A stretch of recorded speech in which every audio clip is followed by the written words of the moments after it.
all sorts of remote island states and flags that you've probably never seen before. But what it does, it basically shows you a flag, and then it starts ticking down the clock and gives you trivia.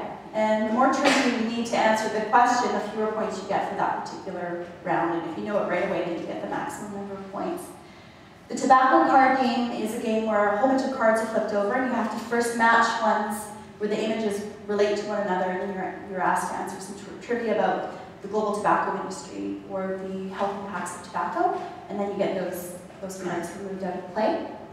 And the Millennium Development Goal card game works the same way. Okay, global issues. This is by far the most popular section of the Taking It Global website. And one of those sections where people who aren't members visit frequently because it's a great source of research.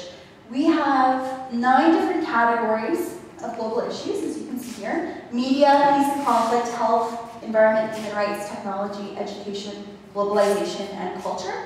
And then within each of those categories, we have anywhere between 5 and 8 subcategories. So altogether, there are 55 different pages dedicated to different global issues.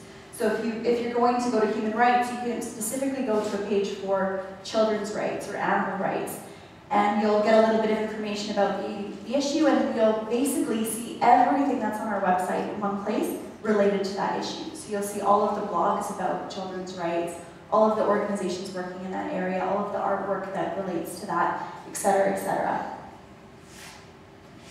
So this is what a typical issues page looks like. So we're within the health category and the HIV/AIDS subcategory. And if you were to click here, this would expand, and this is done in a wiki. So our members actually write this information, and we've got a global issues editor who goes through and makes sure that no one is writing anything that's incorrect or inappropriate in any way, and it's all screened before it goes online. So unlike Wikipedia where it happens right away, and most of the time you go and it's good information, that 10% of the time when someone's just put something false, this is always screened before it goes online. We also show the featured resources that relate to that particular issue. Lower down on the screenshot, this got cut off. We also show all of our educational activities and lesson plans that relate to the issue. And then here, this is also cut off, unfortunately, but it'll show you all of the organization, all of the blogs, all of the artwork, et cetera, et cetera. So these pages work as amalgamators, bringing in all of the content on our site. And then we also refer to some of the best sources on the World Wide Web. So we'll give links to statistics and news items, et cetera, et cetera. Okay, regions.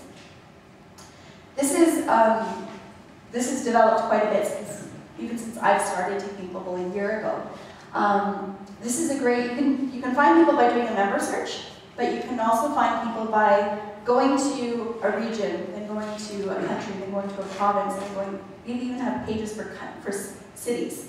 So we could go to